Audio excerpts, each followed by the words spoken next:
Hi, so my name is Bree. I'm an intern here at blank establishment. I'm here to listen to whatever you would like to share, and everything is completely confidential. However, I'm mandated to report in certain circumstances, like if I must warn or and protect others from possible harmful actions, if I need professional services, if I must protect you from harming yourself, if you are attempting to obtain payment for services and the payment hasn't been made, or if I need to obtain a professional consultation. I also must comply to the HIPAA requirements to protect your health information from inappropriate access by others. However, in a legal proceeding, I may give your information under the conditions of acting in a court-appointed capacity. If my agency is sued for malpractice, that's another reason, or if the court mandates it, or if an individual uses a mental condition as a defense or claim in civil action. So, how are you doing today? Great. My name's David. Nice to meet you. Nice to meet you too. So, I guess I've been referred to you because I've been having some confusion in my life. On the one hand, I have some friends that say what I do is totally normal and we wouldn't have it any other way. And on the other hand, lots of people tell me that what I do is high risk and that I should seek counseling so that people can talk me out of doing it. Mm-hmm. So I multiple times per week I skydive. Oh, wow. Yeah. That must be exciting. It's really exciting. I like it a lot. We kind of are aware of the risks. Not very many people get hurt, but occasionally people die. So I think about those things, but I think my friends and I have some kind of like disconnect where we don't really think that that death is a possibility. We think it's a possibility, but we don't think it's likely. Would be better Mm-hmm. phrasing. So my conundrum is, do I listen to the people who tell me that I shouldn't ever do it, just like they wouldn't ever do it, and that it's totally excessive and beyond normal amount of risk taking, or should I listen to myself and my close friends, who I love and who love me, who we think it's totally normal. Like we think that what we do is is brilliant and special. Mm-hmm. We wouldn't have it any other way. Yeah. So, what is it about like skydiving that is so great for you? Like, what is it that's attractive about it? Well, you're very free. So, we talk and talk when we're on the ground, and in the plane, we're thinking about our gear checks, we're thinking about our handles, Mm-hmm. and we're thinking about, making sure we're geared up properly. But once you exit the plane and you're just free falling in the sky, we're going between 120 and like 200 plus miles an hour, depending on how fast we choose to go based on our body position. A person doesn't think about anything else in the world. There is no rest of the world. There ceases to be like relationships, bills, anything ever, a past, present, or future. That sounds amazing. Yeah, you're just totally in the moment, and usually you're pretty happy. Things are going well, and you have a good view. We do it in Snohomish. It has a world-class view. We get to see all the snow-covered volcanoes, the islands, all the mountains.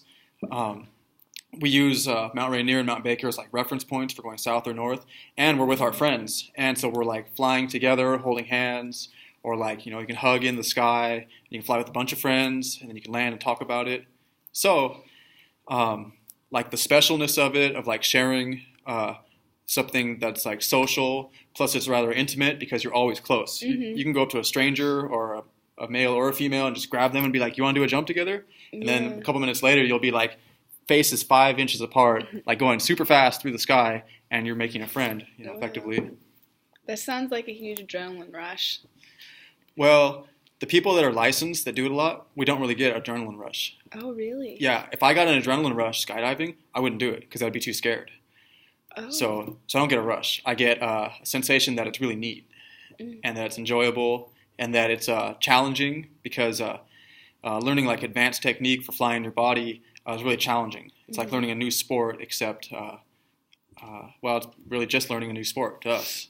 So we don't feel like a rush or an adrenaline rush or that we're doing something gnarly at all. If anything, we think we're doing something that's perfectly natural and normal. And so that's hard to convey to other people that think of it strictly as an adrenaline rush. Yeah. We wouldn't do it, 10 times in a day or in a week it was too exciting because that would just be too much. It'd be sensory overload. Wow. So how frequently do you normally like go skydiving? Like, do you do it like 10 times a week or a day or? Depending on the clouds. If it's depending on how much work I have to do at the drop zone and the clouds and money, then I could do between 1 and 10 per week. In a day, we could fit in like 6 or 7.